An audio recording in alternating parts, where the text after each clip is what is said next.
Hey, is this thing on? I think it is. Hey, how's everybody doing? This is the Unfound live show for August 12th, 2024. Now, what is I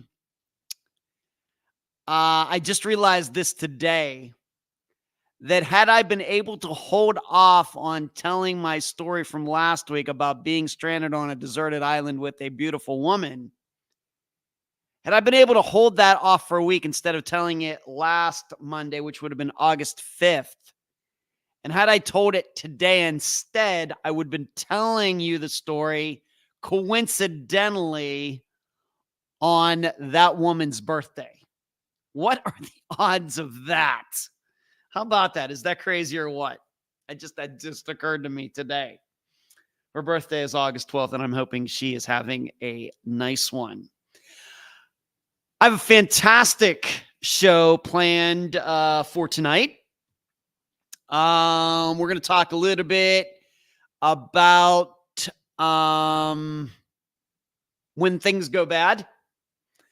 I'm going to talk a little bit about the TV show that I think is finally coming out later this month.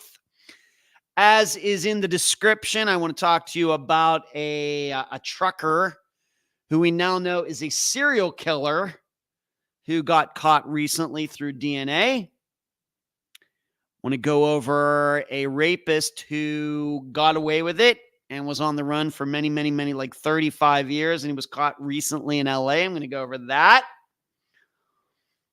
Going to go over, as it says in the title, the murder of a neurosurgeon. I'm also going to take a look at the disappearance of a man that happened in California after he was in a car wreck.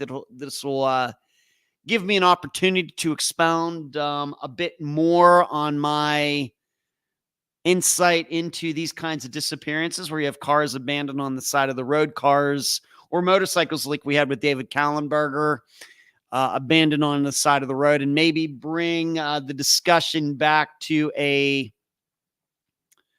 point of sensibility instead of guessing. And that might actually, talking about it tonight, it might actually become the next Unfound Now episode, should it go unsolved for a few more weeks. And I will surely get into some other things tonight. And I have at least one question that's already been sent to me. Glenn, I think, is vying for Questioner of the Year here on the live show. And maybe he needs a little competition. So if there's anybody else there who has any questions that you'd like to ask me about, of course, anything, as long as it's PG rated and not too personal. Maybe Glenn needs a little competition. So that's it's on the agenda for tonight. And as I always say to all of you, please, as you are watching tonight, give this video, this live show, a thumbs up. And if you are listening to this as a podcast, just go immediately into your podcast app and give this podcast a fantastic review. It's a unique type of podcast where it's nothing but true crime news. And there aren't too many podcasts or live shows on YouTube or anywhere else that are like that. Usually they're very, of course, like the regular podcast is very disappearance or murder or particular case, focused or oriented. This, I try to get to as much news as I can, anything that has gone on since the last time we all got together. In addition, as you are watching tonight, please recognize the bottom of the screen there. Support Unfound at patreon.com/Unfound podcast. I would really appreciate it. And if you're watching on YouTube, you hit the join button. You can contribute that way. And for the live show also, if you're watching actually on YouTube in the YouTube app, either on your phone or tablet, or you're just right there on your computer tonight, you can hit the little green square there and do the super chat and contribute while the live show is going on. So who is in here tonight?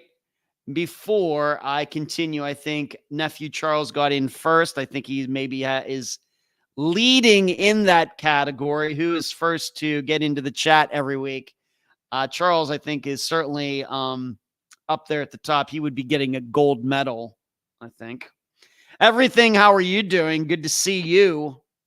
Lisa, what are you doing, Lisa? How are you doing? Kathy, what's up with you? Good to see you.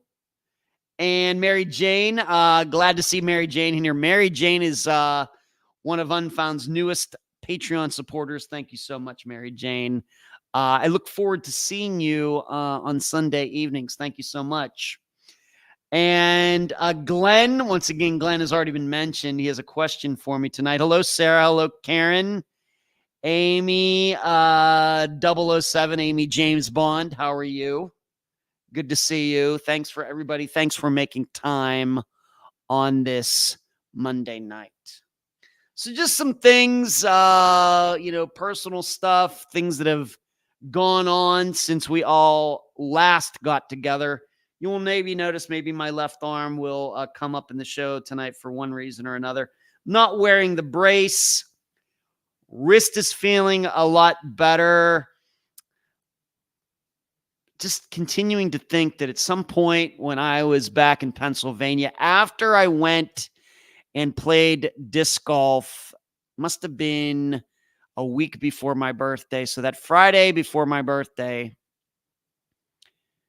must have somewhere, maybe while I was disc golfing or shortly after that, I must have jammed my hand or something on something and really maybe just didn't totally register. But after that, it was sore for quite a while.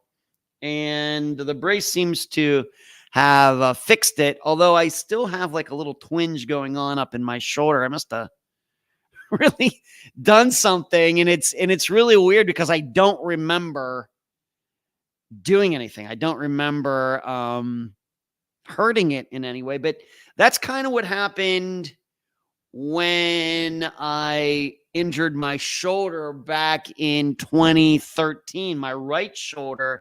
I got a frozen shoulder, one of these things where I couldn't raise my arm up any higher than like right here. I couldn't do this anymore, and everything got really jammed up in there. I have no idea what happened. I mean, the doctor at the time insisted that I must have done something I shouldn't have done or something. And I told her, I had a different doctor at the time. I told her, just nothing comes to mind. There's nothing comes to mind. And that's still the situation. But something went on there. So even with whatever went on when I was back in Pennsylvania, I have no idea. Seems to be getting better, but of course, the side byproduct of this is I haven't been able to get out and throw the discs around, and I have a big tournament here at the end of the month. So I'm hoping maybe by the end of this week, things will be feeling a lot better and get out and start practicing a little bit, because I do not want to go over to Orlando and embarrass myself. That would be not good for my ego. So everything I think is pretty good. Like I said, it's still a little sore, but I mean, it was like when I drove back from Pennsylvania the day after my birthday, I mean, it just kind of ached the whole way. And it continued until I got that, and then, really made it so because it's one of those things, I think you move it around, the wrist is never, you can use your wrist and everything, but it's never going to heal. It's always just going to be sore. So, but I'm feeling much better about my prognosis now. In fact, I have to admit, for a while, I was thinking, is this carpal tunnel syndrome? And that would have sucked. I know a lot of you out there have gotten that. And once you get it, it doesn't kind of go away type of thing. And some people, I've seen the scars on people's forearms from getting that done. I was really starting to think, what if this is carpal tunnel? It's not. Very fortunate. Very, very, very fortunate. And that would have been really weird, because even though I'm athletically left-handed, really for work stuff, like using my computers, writing, eating, and everything, I use my right hand. So my right wrist gets used way more than my left wrist ever does. And it's fine. So I was thinking carpal tunnel, but I'm also thinking, how is that even possible? It's not that. I must have just jammed it somehow. All right, moving on. I got a new tire today on my car. Some of you might remember, I don't know if I talked about this or not, but before I drove to Pennsylvania, my right front tire on my car was slowly leaking air. It'd be like a 35 pounds. I have like I have the inside in my car, it has the sensors. It tells you what the PSI is. And I'd have it at 35 pounds, and like maybe after 3 or 4 days, it would be down to like 30. So it was losing maybe a little over 1 PSI per day. And so I got, fix it. I went over to the tire place by my brother's, and they put something in there, and it was fine. I drove it to Pennsylvania, no problems. It held air up there, no problem. As soon as I got back here, it started leaking again. Is that weird? It's kind of weird.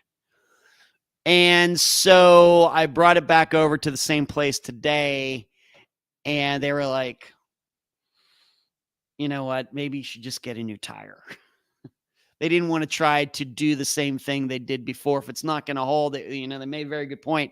Well, we could do it again, but probably it'll hold for another month and it'll go again. I mean, how much, how much work do you really want to put into this? I said, that's a good point. So I ended up just getting a new tire.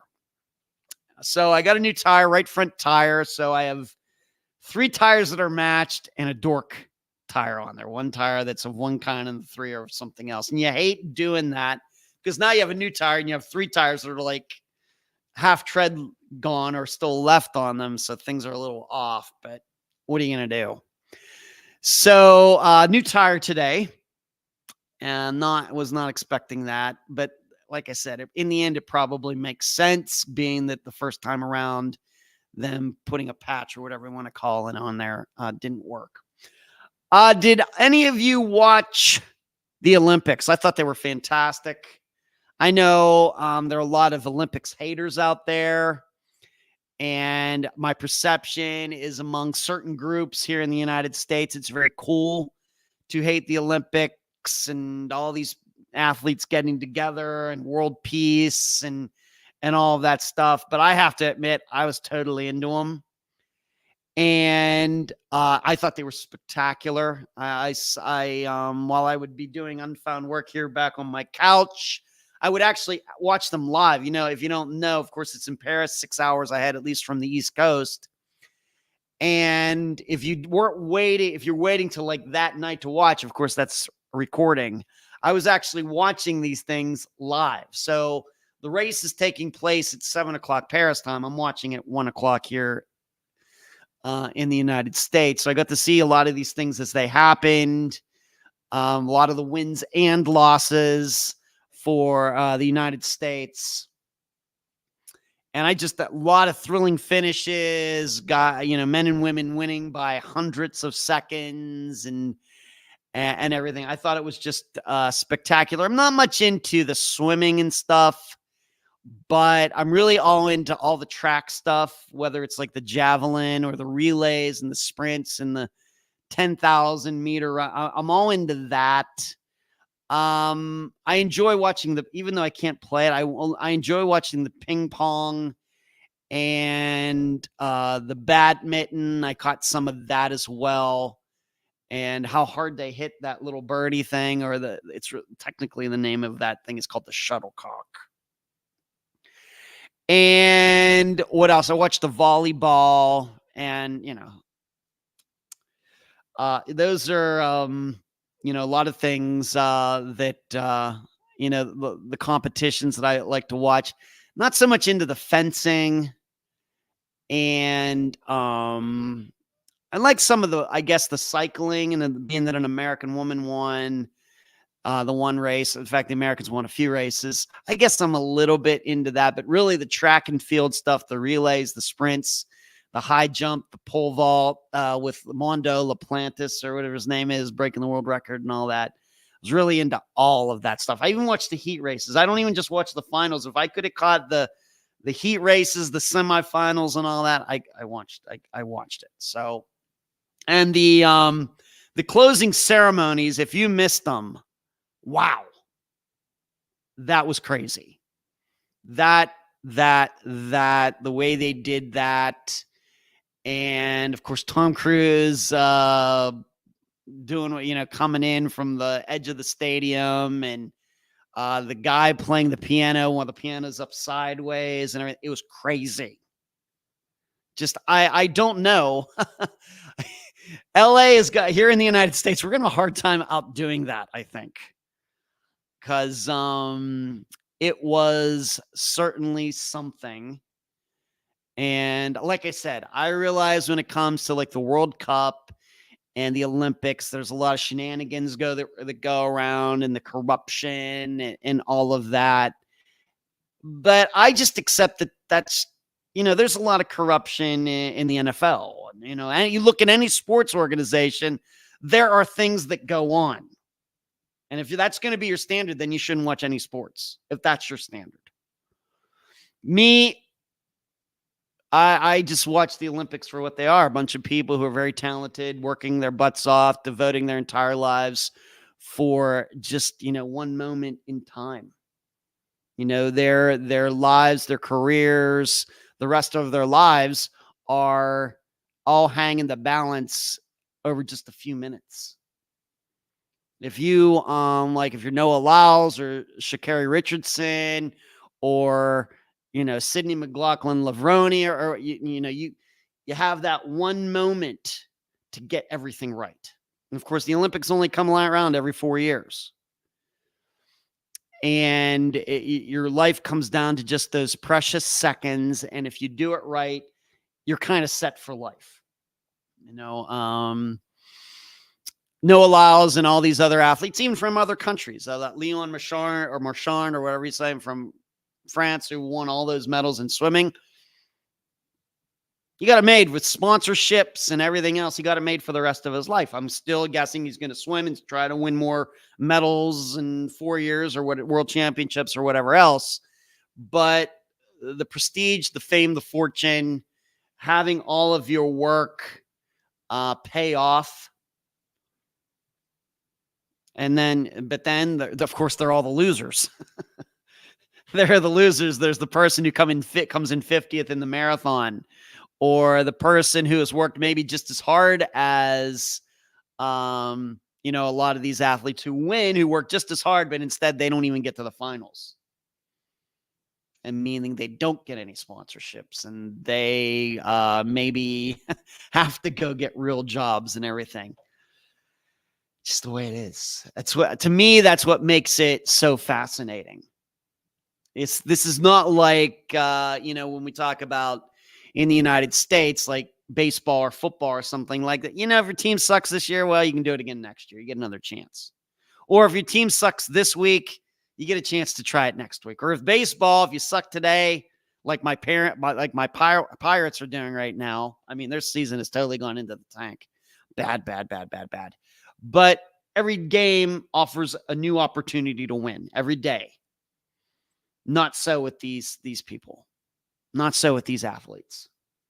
You have to get it right now.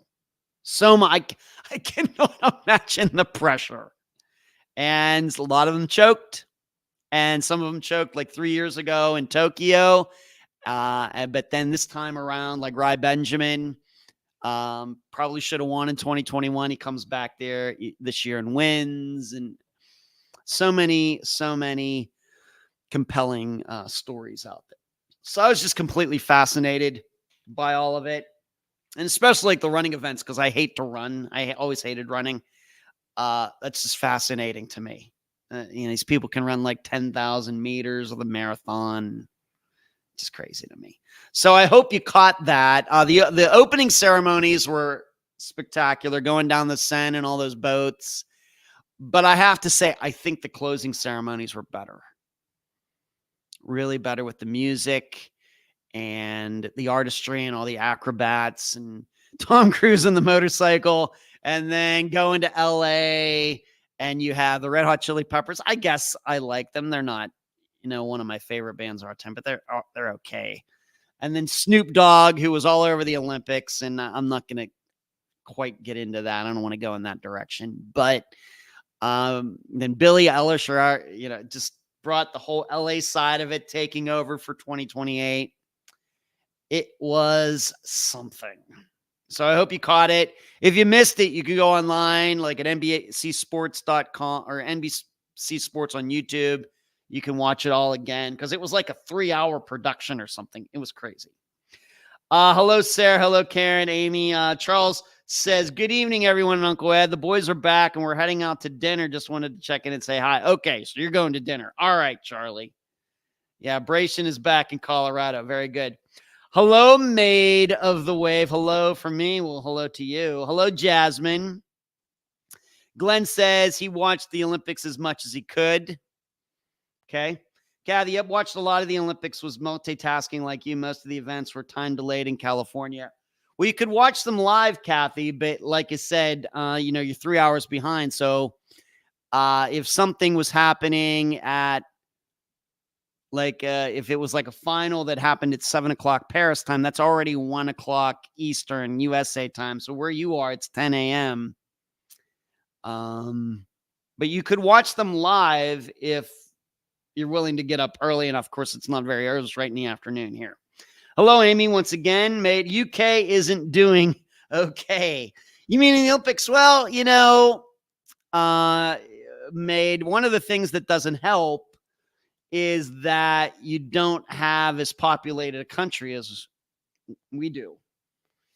There's a reason that the United States, for the most part, at least in the Summer Olympics, win so many medals. I think, for most of the time we do win the medal count. And I know that we tied with China for gold, but I think that kind of shows if you have a really, really, really populated country, if you have people in that country who are devoted to those sports, the chances of you winning a lot of medals is pretty good. And we have to remember what China has over 1 billion people. We have 330 million people. What does England have? What is it, about 50 some million or something? Probably bang for buck. England probably did very good when you compare it to the population, they probably did pretty well. But yeah, overall, the United States does pretty well, obviously, because a lot of those sports, like in the swimming and running disciplines, those are both very big things in the United States. Whereas you have a country like India, very populated, but they don't have a long time culture into running and swimming. So they don't really, they don't seem like their country really cares about these things. Unlike China, where a lot of the athletes that you see are all government sponsored. That's why they win all those diving medals, because the country, the government money, they have people that they pick out that they send to these government schools to do nothing but dive and win those medals. And that's how they do well. Whereas here in the United States, it's a lot more organic, even though in a way it's kind of government run, because a lot of these athletes have gone to college, most of them being public universities. Of course, they pay tuition, but a lot of tax dollars go toward those schools. And so that's how we do it here. But nobody's being forced or coaxed into swimming and running. And these are things like all these athletes pick on their own. So you have to have that kind of situation going on, I think, to do really well, no matter if it's in the Summer or Winter Olympics. So, hello, Dee Dee. What's going on with you, Dee Dee? And Kathy says, I'm allergic to mornings. I am too, Kathy. But the Olympics this year just happened to work into my schedule really well. Now, when they go to LA, it's going to be a little tough. Well, I like to stay up late, so that shouldn't be any problem. So any finals that happen at 8 o'clock, 9 o'clock at night, it'll be, if I'm still in this time zone, Be here midnight, which I think will be just fine for me, Kathy. I'm looking forward. Maybe I'll even make it to those Olympics in LA. That would be fantastic. I would love to go. In fact, my brother and I have talked about going to some World Cup events when they're here in 2026. We'll see. So those are just some things that have gone on since all of you have saw me last Monday night. So let's now get into the true crime section of the show now that we're like 25 minutes into this show. Once again, I want to remind all of you, as you are watching tonight, please give this a thumbs up. Please do that. And please consider joining, hitting the super chat button, patreon.com. Let's go right to the Robertson poll. Of course, that was this past Friday's episode. The disappearance of Blanca Elisa Robertson. Everybody knew her by Elisa, 13-year-old, who went missing from Aransas Pass in Texas back in 1989. And it's so crazy thinking about that long ago, 35 years ago, August of 1989. I had just graduated from high school, and I was ready to start my freshman year at Grove City College. It's crazy. It's, and being able to think back to that time, it would have been right after my 19th birthday. Dang. And it's kind of, as I think about these disappearances, especially when we're going back that far, once we start getting back into the 90s and 80s, I start thinking about, well, what was I doing at that time? Where was I? I do that a lot when I'm putting these episodes together. Now, also, if you thought that maybe you're having like a little deja vu all over again, you would be correct in that we did cover the disappearance of another person with the last name Robertson, R-O-B, not Robertson, but Robertson, R-O-B-E-R-S-O-N. You would be correct. And that would be the disappearance of Travis Robertson, who is still missing. He went missing from Arkansas. His sister was the guest way back when. I'm thinking that's an episode that came out in 2018. It was certainly an episode that came out before my mother died, which means it came out before I was living in the place that I live now. And just to remind all of you, the situation, Travis had some issues, drug issues and things. And he went with some of his family and friends to some sort of street party or something that was going on the streets of, was it Fayetteville, Arkansas? And somehow he got separated from the group and was never seen again. He is still missing all these years later. So if you're thinking, man, that last name sounds familiar, you're right. We had a Travis Robertson from about 6 years ago.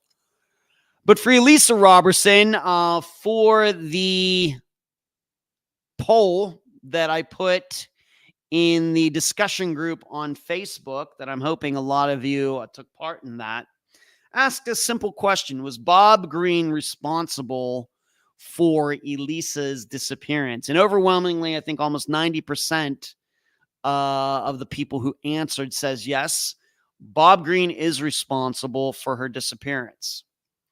And of course, that answer makes a lot of sense. In the think tank that occurs every Sunday evening at 7 p.m. Eastern, once again, to be a part of it, patreon.com/unfound podcast. And you have to sign up at like what I would call the highest level to be a part of that. Please consider doing so. If you sign up for a whole year right at the beginning, you get a discount. So keep that in mind. In the think tank, kind of mostly came to the conclusion that Bob did it, but there were some buts. It's probably Bob Green, but. And I think what is expressed in the but with the ellipses behind it is this is a disappearance that has a very, very small window of opportunity. Not as small as Tiffany Johnson's. How many of you remember Tiffany Johnson? That's a disappearance that also occurred coincidentally in Texas, where she was having an argument with her ex-boyfriend. They had just broken up. He had gone over to her apartment. The brother of Tiffany was kind of watching them argue from like the second floor of the apartment, something like that. He kind of went away for a moment. He came back. He couldn't see them. It's like they went around the corner. When he finally got down there and went around the corner, the ex-boyfriend was already getting in the car and driving away, and Tiffany was nowhere to be found. Eventually, about an hour and a half later, they tracked the ex-boyfriend down. He was eventually convicted of kidnapping Tiffany, but she is still missing. So in that disappearance, we're talking like a minute. The way the brother explains it, that they were out of sight of him for like a minute, and that is when the disappearance occurred. So certainly with Elisa's disappearance, it's a tighter window than most, maybe an hour, maybe a half hour, maybe 20 minutes. But we also have to remember that we have a disappearance like Tiffany Johnson's where the window of opportunity was only a minute. And surely nobody doubts that the ex-boyfriend did something to her. So we always have to kind of balance these things. And certainly given the circumstances, given who the missing person was and everything, what might be a small window in this particular circumstance might not be a small window in a different type with a different type of missing person and whatever else we know regarding the facts. So we always have to kind of compare and contrast all of this. But in general, yeah, you could say that Elisa's time, the window of opportunity was a lot smaller than what I would say the average window of opportunity is for disappearance. Then I don't even know what that is. I don't know if there's really any way to calculate that. But it seems like the window of opportunity for her disappearance is a lot smaller than the average unfound disappearance. So it's a tight timeline. As for me, the blog that I write at, once again, at patreon.com/unfound podcast, really most of it was devoted to the theme that I set up in the episode regarding adults and how the public has a skewed perception of what really goes on with child disappearances. Really wrote a lot about that. And I will admit that eventually I came to the conclusion that Bob caused this disappearance, even though, like I said, I recognize that the window of opportunity is quite small and there maybe is an element of coincidence to it, which I like to avoid. But maybe that's only my perception or our perception that it was a coincidence. Maybe there was some sort of plan that had been in place. Could it be that Bob knew that Elisa was going to be out there on the street alone, walking down to the school? Given that it was his own daughter who called Elisa, I think we have to at least entertain that idea, even though I don't think there are any facts to support that. So, tough one. And it's been 35 years. And although we didn't get into it, I didn't get into it too much in the episode. I actually did speak a few weeks ago to one of the main investigators for Elisa's disappearance. Got to speak to her. I was still up seeing my dad when this was done. I spoke to her, I'm going to guess somewhere around an hour. And this is one of those situations where you've heard me be very critical of retired investigators, retired police officers who, working on a case, they say they're going to do everything they can, and then they retire, and a family never hears back from that person ever again. And I think, you've known me long enough. I think I've talked about it enough, maybe on this live show or in the discussion group. Maybe I've typed something out or something that this really ticks me off. I'm happy to say that this woman, this retired investigator who worked on Elisa's disappearance, has not been like that. She is kept in contact with Elisa's family, including Ruby, who was the guest. And this is a disappearance that continues to really, really bother this retired investigator.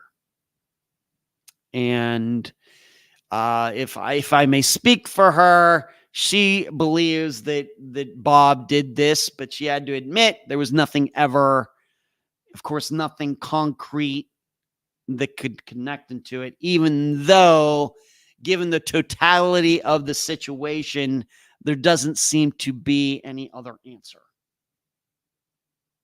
And nobody really believes that Elisa ran away. I mean, she gets called by a friend of hers and then she decides to run away. That is so statistically unlikely, it's not even worth considering. But I wish we had more retired investigators like this woman, who they're going about their lives. Yeah, they're still, getting together with their grandchildren. They're still going on cruises and enjoying the beach and golf and everything else.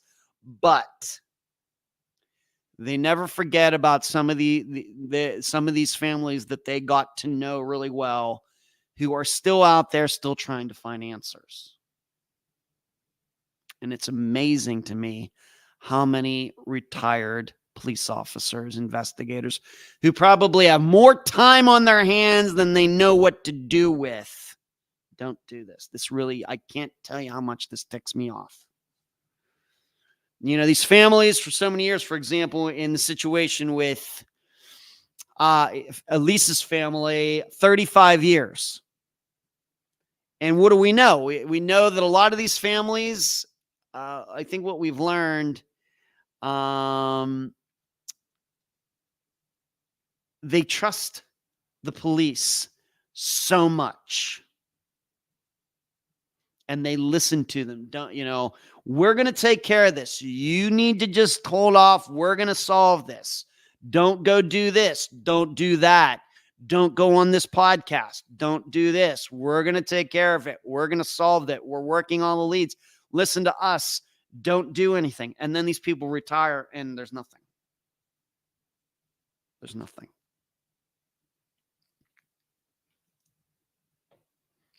Ticks me off. I think it's certainly not illegal, but it certainly is immoral and unethical. The way I look at it.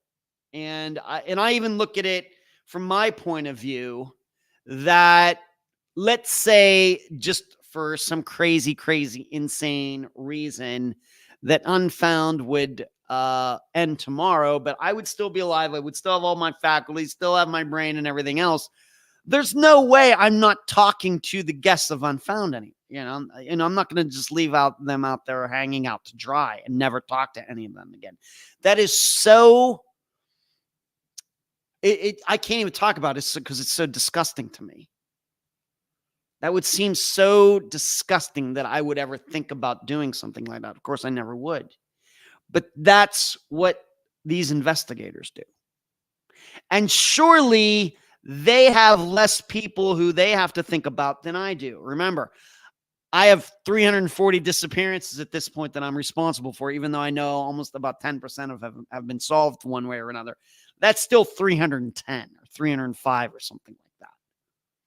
Surely those investigators who have worked on either disappearances or murders, certainly don't have 300 unsolved disappearances, murders.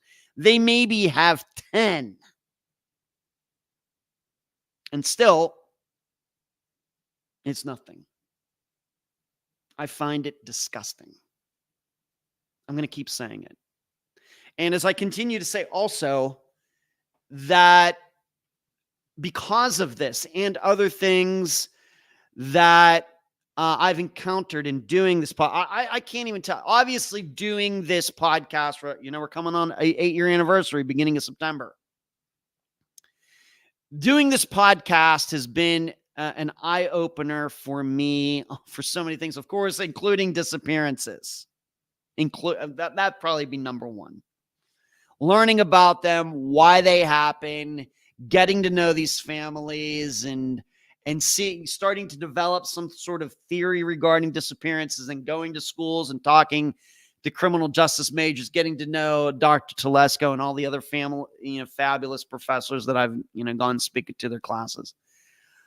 But nothing has been a bigger letdown for me over the last 8 years, and a complete eye-opener as to what really goes on in investigations and police and everything. I have to admit, and I love, of course, Dr. Telesco, former NYPD, love her, fantastic person.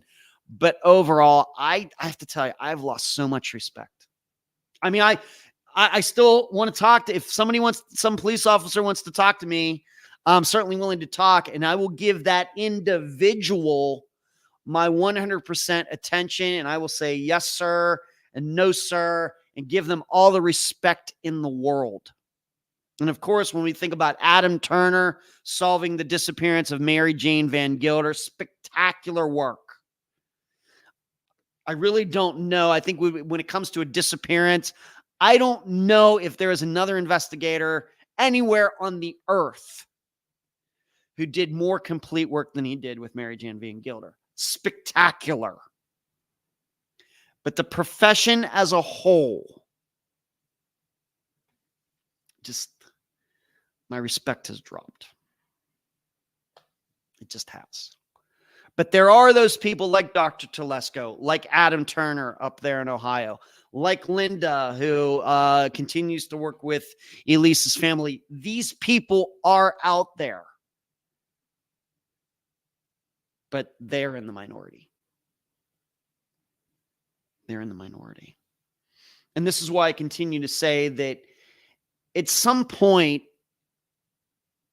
you got to start believing that we kind of do have a police problem in the United States. I realize when the bullets, it's one of those things we say, well, when the bullets start flying or gunshots going off, these police, they're so brave running toward them. I agree. The problem is more and more, what are we seeing? We're seeing Parkland, like I talked about recently, or Uvalde. We see police officers hesitating. I don't think that's something you ever would have encountered 20 years ago, 30 years ago, 40 years ago. But it seems like we have more situations pop in, and I don't think it's a media thing where the media is just paying more attention to this stuff now. I think it's actually real. And then, of course, on top of that, what's bizarre is the public lets these people off. I don't know. Like I said, it's opened my eyes to so much over the past almost 8 years, and this has been one of those things that has been very sad to me. It's been very, very sad. Once again, the profession as a whole. I don't want any particular police officer to hear this and think, oh, he's talking about me. I think these officers know who they are. I think they do. And there's too many of them. There's too many of them. I could say more, but I'm going to stay out of the politics and everything of that. So, but like I said, it was so good to come across an investigator. Obviously, it's horrible that Lisa went missing. But it's good to know that there's still an investigator who's out there, who's retired, who could be doing anything with her life. But she's still devoting a section of her life to doing what she can, even though she can't arrest anybody anymore, put anybody in handcuffs, doesn't have any access to any information. But I will tell you, I don't know if she would mind me saying this, but this just shows you there's something going on that's bad. Okay. I'm just going to give you one story that she told me. Remember, she worked in that department that is responsible for Elisa's disappearance. After she retired, she went back in there to talk to one of the investigators about Elisa's disappearance. He would not talk to her, treated her like she was never a cop. That's what she said. She said, like I said, I hope she's not going to, she hears that, I hope she's not going to mind, but it's just, I just have to make the point here. I think because all of you deserve to know this. She said it was weird. I'm walking into this office and the furniture there is the furniture that I was there when it got replaced. And I think she might have even said that she picked it out. So she's in an office where when she was working there, that furniture was new and she picked out at least some of it to be used. And now she's in that same office with that furniture and it's like she never worked there.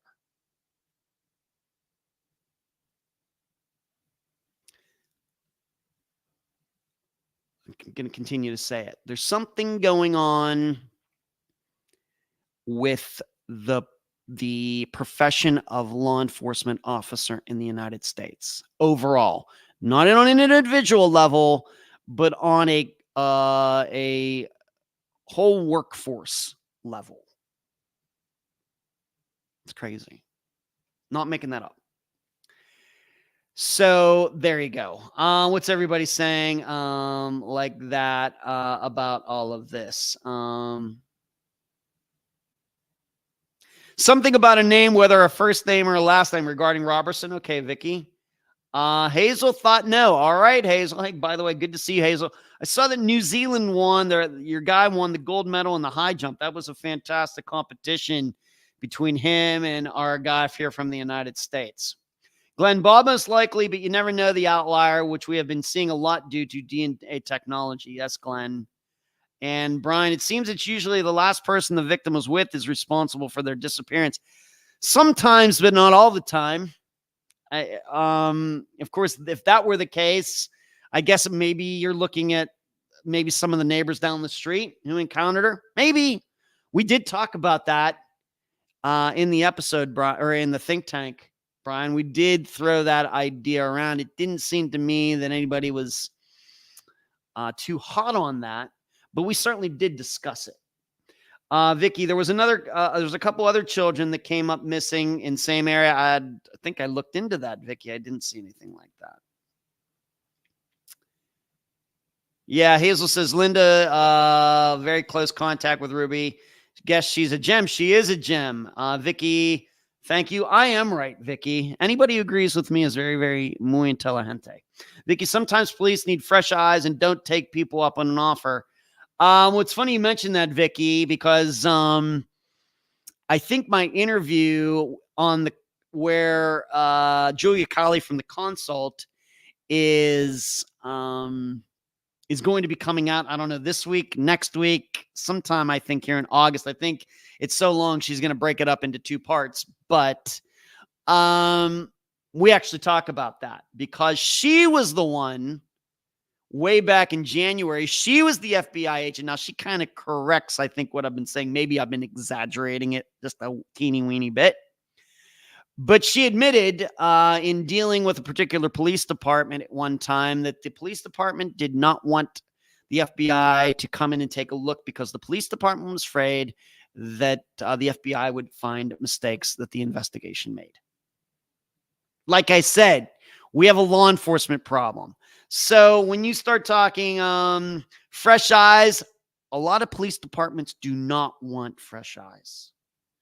They just cannot take their egos out of the equation. It's impossible. Brian, Ed, thank you for all the help to the families, the disappearances. Thank you. You're welcome, Brian. I'm right again. Vicky is really getting on my good side tonight, telling me how right I am. Hit real close to home for my family and never thought in a million years. Okay, Vicky. Yeah. Hazel says that's disgraceful to hear, Ed. Yes, it is. Very disappointing. It's so sad to hear. How come the police take these types of cases seriously? How come the police don't take these types of cases seriously? It's very frustrating. Sarah, I don't know. I will say this. I I'll just speak for my own country. I'm not going to speak for Hazel, who's in New Zealand, and anybody else who is tuning in from any other country tonight. And sometimes we get Ireland, we've had France, we've had Hong Kong, we've had Australia, all over the world, at least where they speak, a lot of the population maybe speaks English or something.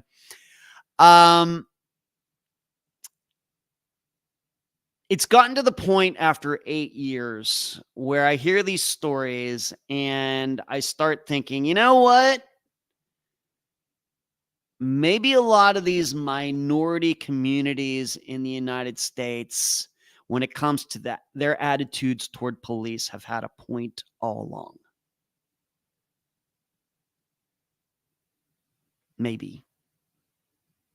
Just maybe some of the things that, given that I'm 54, going back to the 80s and 90s and stories, maybe things that were so quickly dismissed by the majority population in the United States, maybe those stories were truer than we thought. This is kind of the direction that I am headed in all of this, just to let you know. I look forward to that interview. Yeah, with me and Julia Colley. Yeah, it was good. I'm waiting for it to come out as well. Certainly the most extensive interview that I've done as where I'm getting interviewed, where somebody's asking me about the podcast and my thinking. It's certainly the most complete one that has ever been done, even though I have appeared on some other shows. I've gone on with John Lorden and some other. It's not quite been like what, with Joy interviewing me. It's just the opposite of what I did with her. I interviewed her and we switched it around. So let's see. No, that's what I meant. Yeah. I think there are lots of reasons, Sarah. Vicky, look up Frances Marie Craig was in the wrong place, wrong time, devastating anniversary. This year, I will have to look that up. Hazel says, I will fully agree with that. You only have to see which get the most attention. Hazel says about, I guess, my most recent comment. So that is the disappearance of Elisa Robertson. And mixed in that, I want to remind all of you that the interview, those episodes, the consult episodes come out every 2 weeks. And they just had one come out this past week. So I'm guessing if my interview with her, it's going to be in 2 parts. So it wouldn't come out, I guess, till next week. And it might not even be next week. It might be like 3 weeks from now. It's not a weekly podcast like Unfound. I think they do every other week. I should be so fortunate. So I think Julia will let me know when it's going to be coming out, and I will let everybody, of course, know about that. Moving on to some other things before I get to kind of the headline stuff for tonight. I have gotten a date, August 25th. It's going to be on the Oxygen Network. The series is called Girl on the Milk Carton. And that is the series, I guess it's 2 or 3 episodes that will detail the disappearance and murder of Janelle Matthews. And that is the one where last December I flew out to Greeley, Colorado, and was there for a couple days. And they interviewed me. And there's already a trailer out. It might even be playing on. I have to admit, even though I know Oxygen plays a lot of true crime stuff these days, I really don't watch it because, when I'm not working on Unfound work, I really don't do other true crime stuff.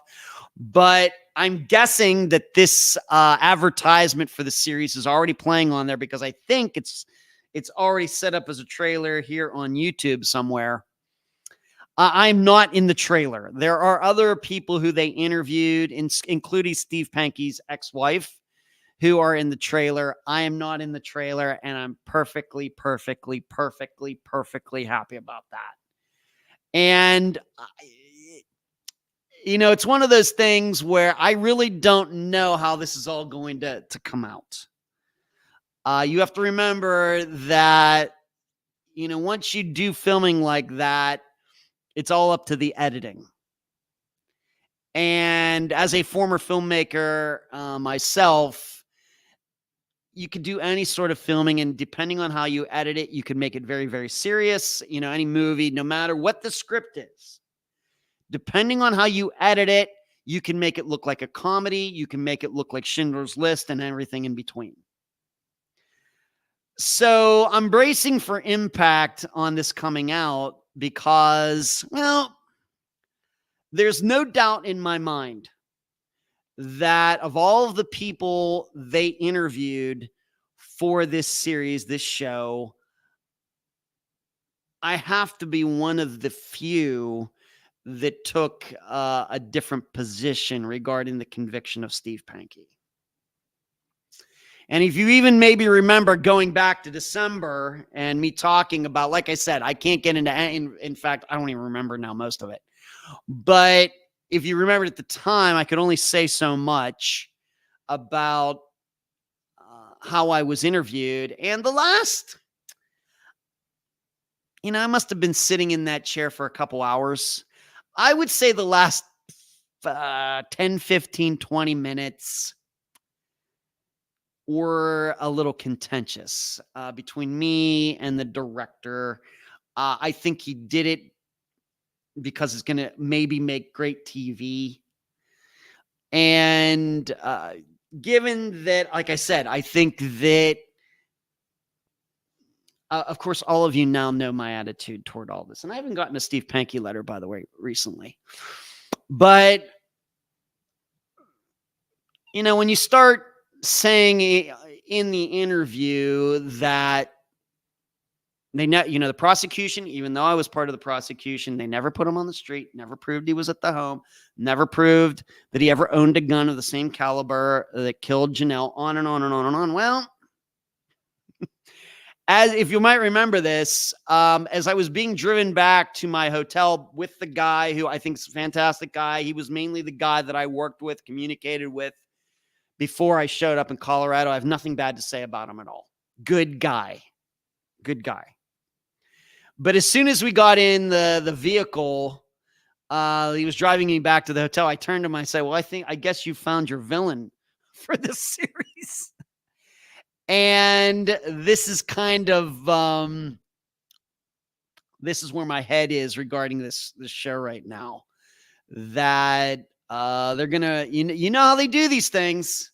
I mean, all of you have watched enough of this to know that the producers, writers, directors of these shows, there's nothing more that they love than drama and contentiousness and people having different opinions. And I'm pretty sure I'm the only person that they interviewed who had a differing opinion from everybody else.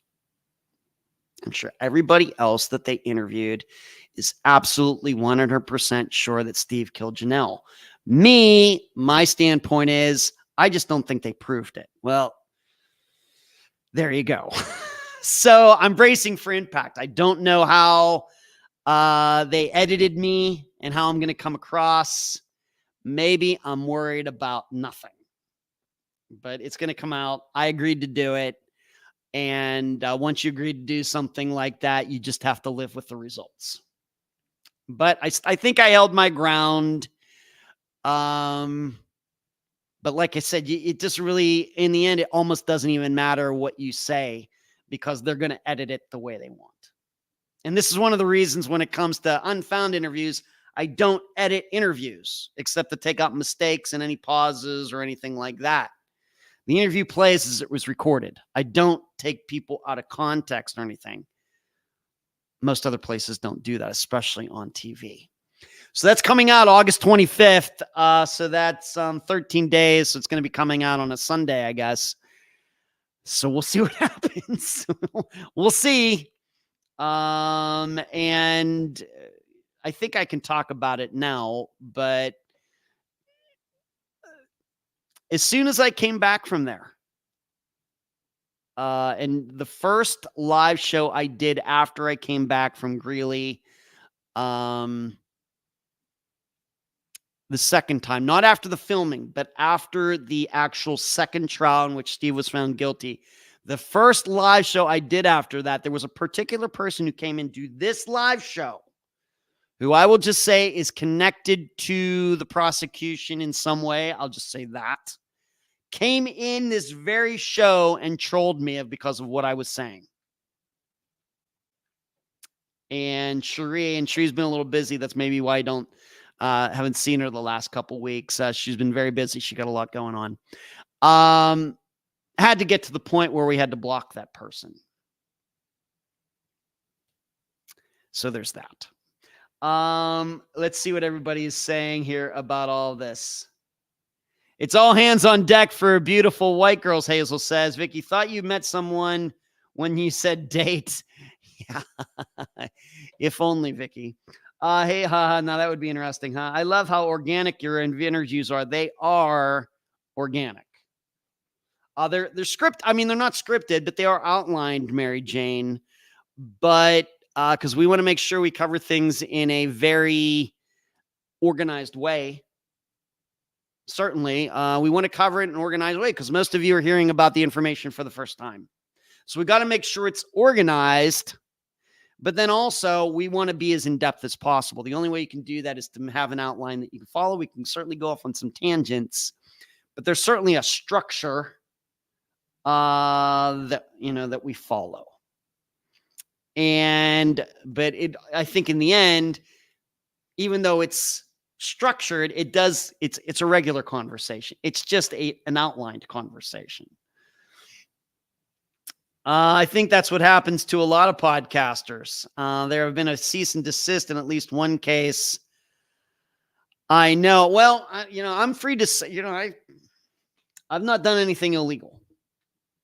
And, the trial's over. Steve was convicted. Whether everybody thinks he was guilty or not, he was convicted.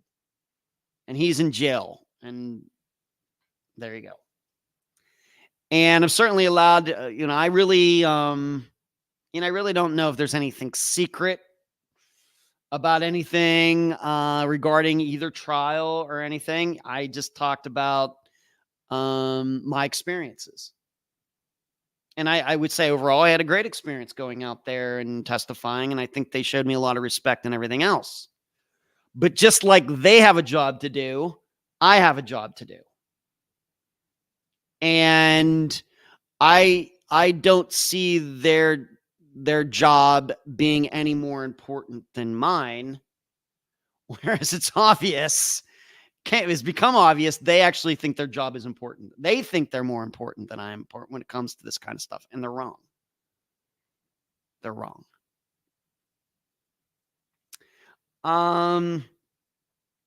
Sarah, do you use the same questions during each of your? I don't. Are you the same? I mean, you'll hear a lot of it. Do a lot of the same questions come up? Did the person have a drug addiction? Yeah, a lot of them do. But really, when I'm putting together an outline for an interview, I'm just looking at my notes in front of me. I'm not really thinking about other questions that I asked other guests. I'm looking at the person who went missing. I'm looking at my notes. I'm looking at the circumstances. I have a long list of notes that I've already taken, and I try to put those in a way that won't be confusing to everybody. Having a troll podcasters, yeah. I really don't get a lot of trolling and stuff. I mean, we get some comments on YouTube that I have to delete, but it's not too bad. Stephanie, do you feel with technological advances such as genetic genealogy and more security cameras, you think the disappearances are happening less or differently in recent years? I don't think, Stephanie, that certainly, I mean, we hardly ever talk about forensics on Unfound. So when we start talking about it, it's when remains are found. That's when genetics and forensics become relevant to anything we do here, but we're covering unsolved disappearances where there's nothing. So I don't know about that, but as far as security cameras, security cameras and lights in parking lots, a lot of things that maybe we don't even think about in our daily lives, have certainly helped in lowering the violence rate, the violent crime rate in the United States. But the criminals get a vote in this too. They're not stupid. Most criminals want to get away with their crimes. Certainly there are brash crimes, people who do things out of desperation or whatever else. But I would say not, Stephanie, because if you don't know, the closure rate on murders in the United States is lower now than it was when I was born in 1970.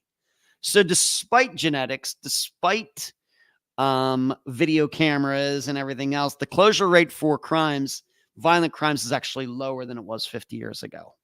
I know that's counterintuitive. And in fact, Stephanie, this came up in my interview with Julia Cowley. I asked her about this, and she offered up her opinion on that. It was kind of toward the end of the interview. Maybe you missed it. You should go back and check it out. She's the one who worked for the FBI, not me. Vicky says you have to look at the big picture. True. Everything. Trolls have got sad lives and nothing better to do than annoy. Maybe. Vicky, I think criminals are getting or trying to be more creative. Yeah, they know about video cameras and cell phones and everything else. They get a vote. They get a vote in all this. They do. On that note, let's go to Glenn's question. And being that somebody asked me about the Unfound, the podcast, and kind of how organic interviews and everything. Here's Glenn's question. Glenn, I know you've probably been patiently waiting for this. Glenn, keeping with confidentiality, if other podcasts requested information about how you developed your format, I've certainly helped a few people. In fact, I just did that recently with a woman who I don't think she started yet, but is going to. But I don't get too many questions about the format. This format, the way I do it, is not for everybody. There's a reason that you don't hear maybe any other podcast that even does interviews talk about outlines like I do. Like John Lorden, for example, John Lorden. He does interviews. Does he actually type out an outline and send it to the guest, and the guest looks it over, looking for any changes or additions, deletions, and anything like that? Maybe he does. He's never mentioned that to me, even though I'm not spoken to him recently, but that's never come up. We've never had a conversation where it's like, hey, Ed, I heard you do outlines for interviews. That's what I do too. That's never happened. So I don't, this format is not for everybody because it's a lot of work. It is. Even just choosing to do an interview-based podcast is a lot of work. Why? Because you have to find guests. There's nothing that takes up more time in putting these podcast episodes together than reaching out to people. And so that's why a lot of podcasts don't do that. They just start talking about a disappearance and murder, and they go to web sleuths, they go to Wikipedia, they go to articles, and they really just, in my opinion, plagiarize. That's why a lot of these, when it's just the host and nobody else, they're just ripping the information on. Maybe they give credit or something like that, but I know a lot of times they don't. That's why you can read seriously, Google true crime plagiarism, and you'll see what I mean. So the way I do this is a lot of work, so it isn't for everybody. You have to be really confident regarding the ability to talk to people and stay interested and ask the right questions, and then take good notes, and then being able to put all of that information into a specific order. And it took me, and I listened to those old interviews. The first one was Susie Lyle, like the first year or something. And there are so many things I got wrong. But I'd like to think that I've gotten to the point where it's become really, really, really good. It's a solid way to do it. But it's not for everybody. Whereas, for example, like over The Vanished, the way I understand it gets done is that, yes, they reach out to guests, but really that first phone call is it. They'll record the first phone call, and then it all gets the whatever the guest, the family member said, all gets diced up, and that's how an episode gets made. That's not what I do. I mean, that's certainly easier. I guess you could do it that way. Obviously, The Vanished is a popular podcast, nothing against it. But certainly the way I do it is more work. But I also think, on the other hand, there's going to be more context to things, and it's going to be more in depth. And I think that there's more of an understanding of the entire situation, that we're just not going over circumstances. You have to keep in mind, I mean, what other podcast do you know when it comes talking about murders or disappearances? It usually takes like 45 minutes to an hour to even get to the day of the disappearance. There's a reason for that. So when it comes to format, no. When it comes to your attitude and things like that, then yes. When it comes to some of the more technical aspects and your attitude, and I think the right mindset to have if you're going to take on a serious topic like disappearances or unsolved murders or something like that, more of it has to do with that than actually the nuts and bolts of the actual format, because the format has to fit the person. And like I said, not everybody is up for what I do, the way I do it. I think that the format of Unfound is indicative of me. And the formats that other people choose is indicative of them. That's what I would say. And this is what has to get you through the grinding of doing podcasting. Whatever format and everything you choose to do, it has to be a part of you. Because if it's not, you're going to burn out pretty quickly. Brian, do you think most disappearances are random opportunity, or are they planned? Is there a percentage breakdown? Certainly there is a percentage breakdown. And Brian, you have to understand, we have the statistics on hand. 60 to 65% of Unfound's disappearances I believe to be murders. And of those, let's just say, make it easy, 60% are murders. Most of them are not planned. I think most of them are crimes of opportunity. When we look at, Zoe Campos with Carla Rodriguez, I don't think he planned to kill her that day. It happened. Even with a guy like Dennis Bowman, who was already a murderer, I don't think he meant to murder his daughter, except to say that he was worried that she maybe had started talking about school counselor about how she was being abused. Maybe it was planned, maybe not. Whereas on the other hand, Tyler North certainly planned. But I think for the most part, a lot of these, because a lot of them involve relationships, I think a lot of them are crimes of passion in the moment. I do not believe that mostly men woke up that day planning to kill the women in their lives. It's just the way it went. But I can certainly point out some ones that were certainly planned, like Jeff Nichols out of Salt Lake City, another planned one. But for the most part, not planned.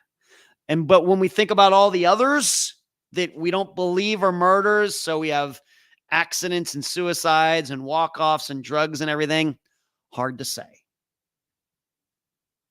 Whereas now we know, for example, Trevor Nichols, we know that was planned.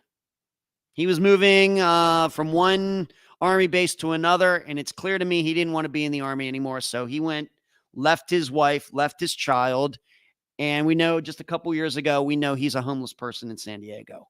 That was certainly planned. Still,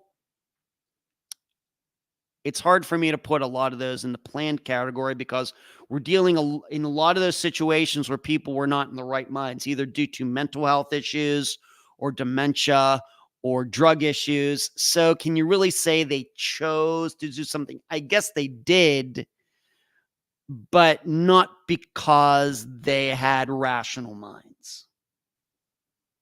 So that would be my answer.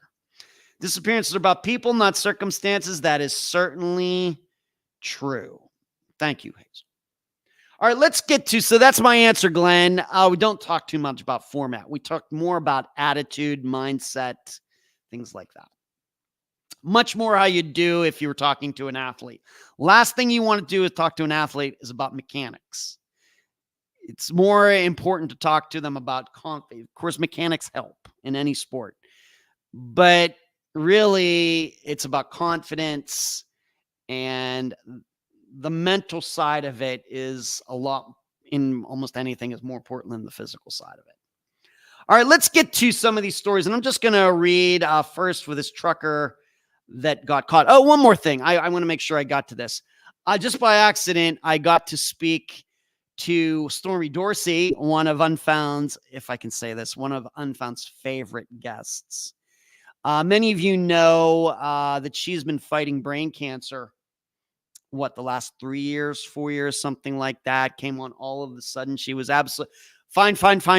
And then one day she collapsed, and it turned out she had a tumor, and she got treatment, and then it came back again and she got treatment. Well, then this year it got like a third time treatment, and I got to talk to her over Messenger today, and she told me that she's doing fantastic after this latest round of treatment. So really, really happy to say, really happy to hear that. Like I said, she was on Unfound way back in 2017.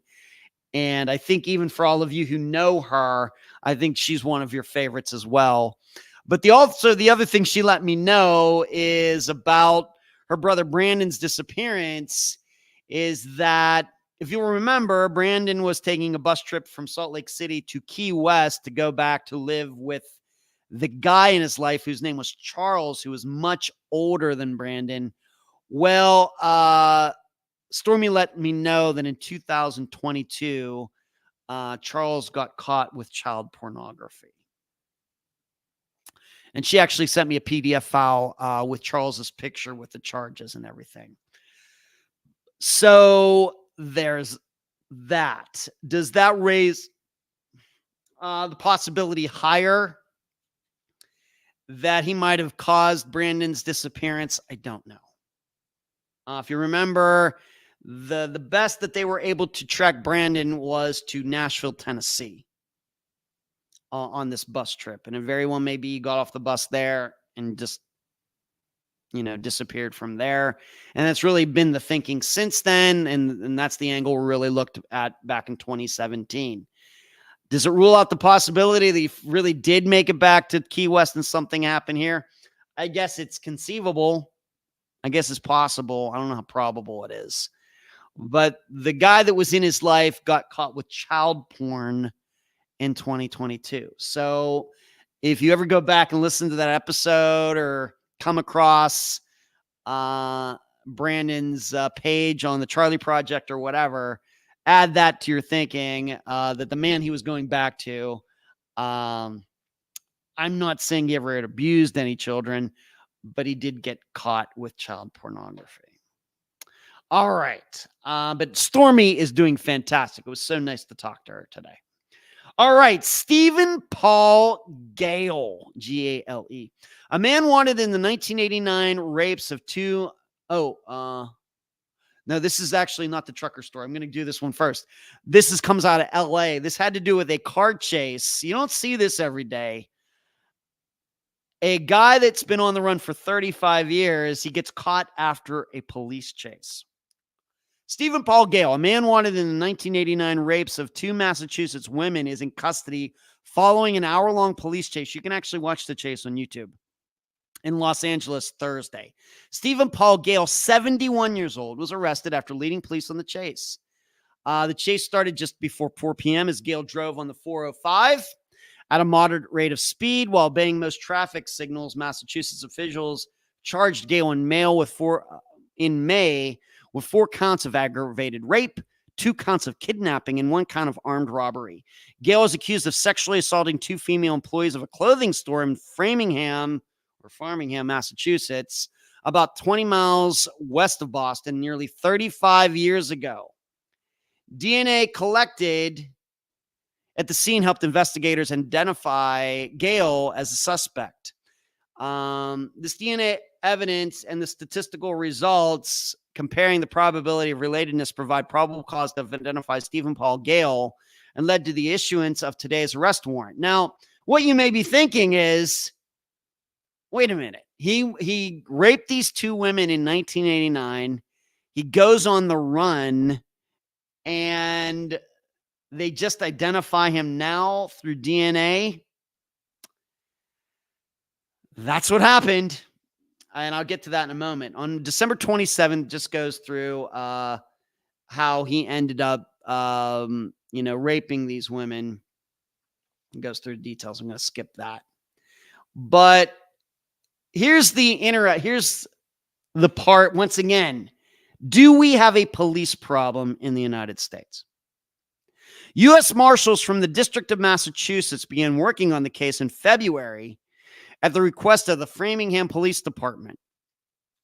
The U.S. Marshals Service named Gail as a suspect in the case in a Twitter post, X post, in May, noting he was likely under multiple aliases, including Stephen Pisarcik, John Rossi, and Paul Costa. A $5,000 reward was offered for tips leading to his arrest. I'd like to acknowledge the victims for their bravery. Without their ongoing help and courage, we would have never been able to finally have a break in this horrific crime. It's been a long time coming, 30 years now. And I'm grateful to now have the opportunity to finally tell them and their loved ones that all of their efforts have not been in vain. This crime has haunted the Framingham community for decades, but none of us ever gave up hope or forgot about them, Baker added. CNN is working to confirm Gail's location following his arrest, if he has retained an attorney, and whether he is facing additional charges. So this is what I mean by police problem. This is two rapes. The women were not murdered, but they were raped. Still horrible.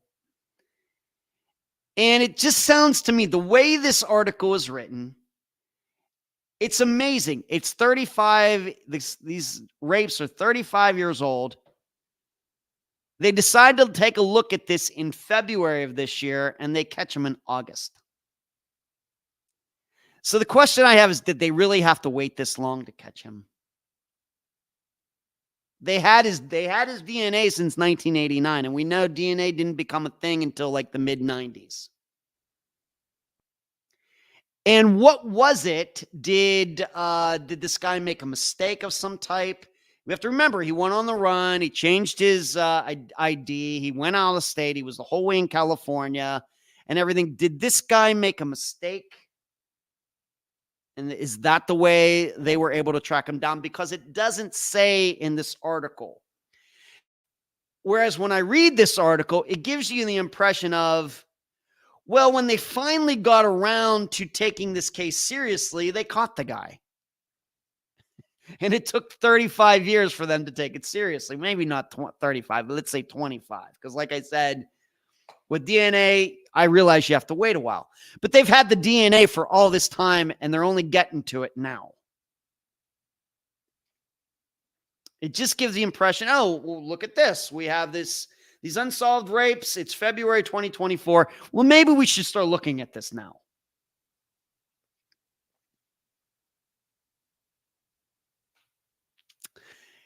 It's just, I have it here in my notes. Glad they caught him, but this story gives the impression that they really weren't concerned. Then they got concerned and caught him in less than 6 months. And Sarah says, I think that case was an unsolved mysteries probably. And Sarah says, no, they did have to wait, Ed. Okay. What did they have to wait for? I mean, I realize that DNA, it's not like TV where you put the DNA and the next day they have I realize that DNA can take a year or something. I guess what I'm saying is it would not be, unless, did this guy move to LA and have kids? Then somebody, one of his kids, put their DNA in author, and that's how they caught him. Maybe. Is that how that happened? Like what would happen with Mary Jane Van Gilder? Remember, if somebody in her family had never submitted their DNA to one of these databases or something like that, that would still be unsolved. That's how it worked. So is that what we're talking about here? The problem is it doesn't say that. It very well may be. It meant they did not have to wait. All right. See, forgetting the negative, the not in that. All right. Sorry about that, Sarah. Okay. It just gives the impression that once they decided to take it seriously, they've solved it. Because they give no explanation. Otherwise, there's no explanation in this article as to why they couldn't have done this, for example, in 2002 or 2007 or 2015 or something. No, it took till 2024. Why is that? We don't know. The story gives the impression it was just, well, it's the next one to pile. Let's see what we can do about it.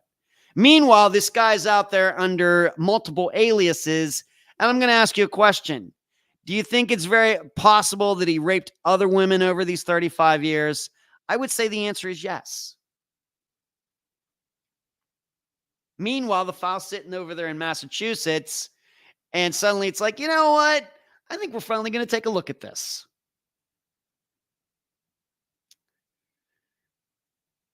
I don't know if I'm exaggerating things or not. And I realize we're just going by what was written in the CNN article.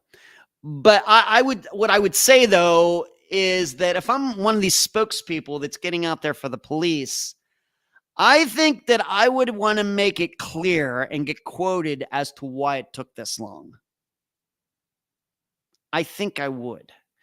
And I realized there were many articles written on this, especially considering there was a big police chase, and you can watch the chase. Like I said, it's on YouTube.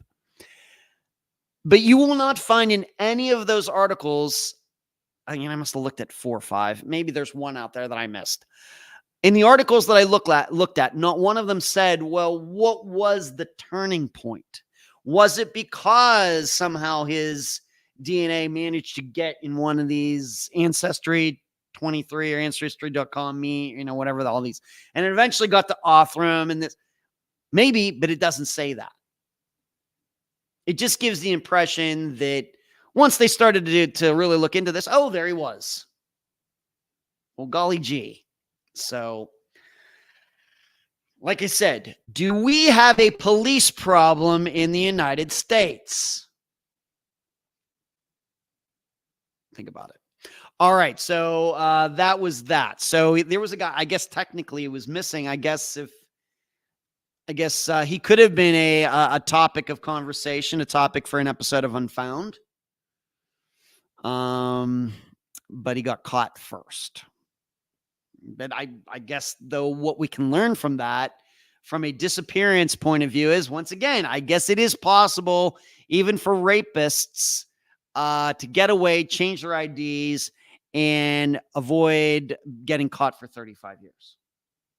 So maybe when we think about all the people who we featured on Unfound, who we think, well, I think there's a good chance this person walked away, maybe this raises the possibility a couple percentage points that that's what actually happened. Something to consider. Next article. Trucker caught. A suspected serial killer has been charged with the murders of 3 women in Southern California.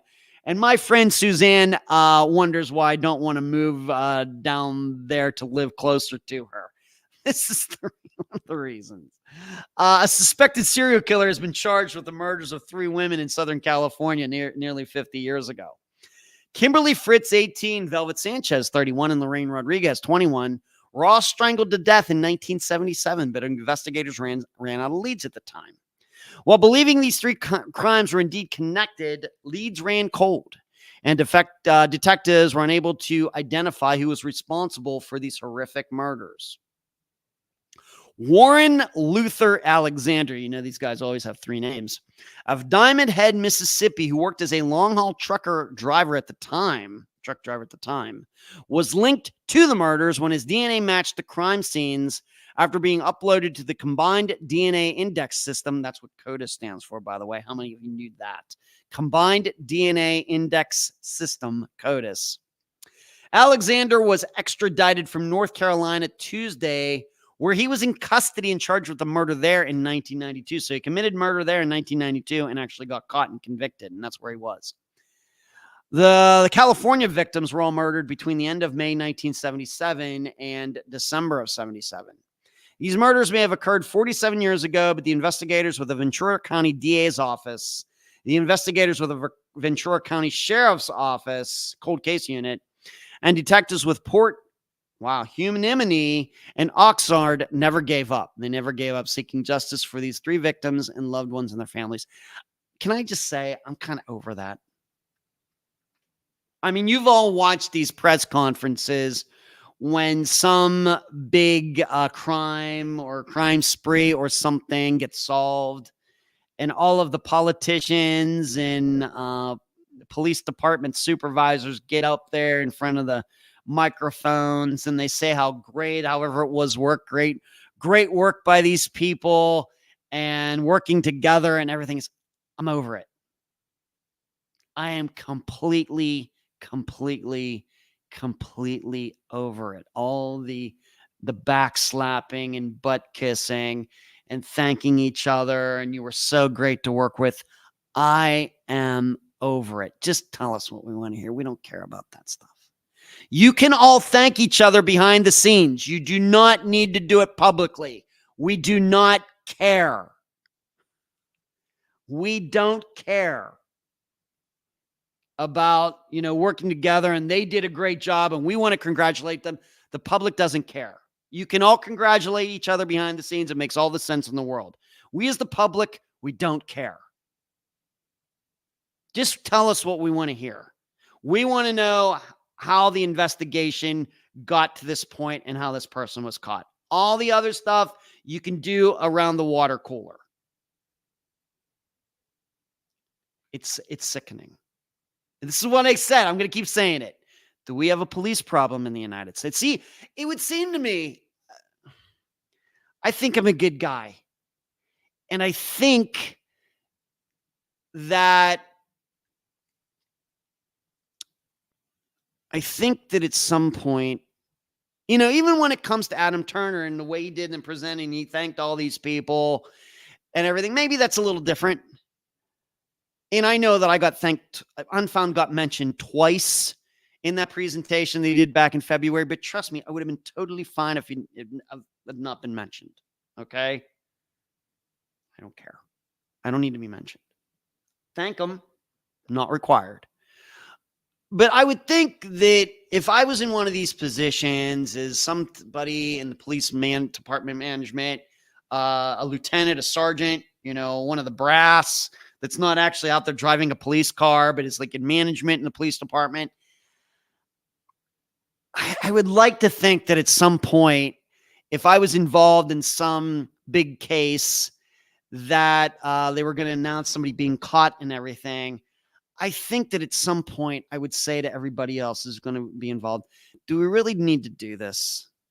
Do we really need to thank each other and tell each other how great we are? Do we really, really need to do that? Is it not just about the results? Does anybody really need to get credit? As long as the right thing gets done, does it really matter who did it?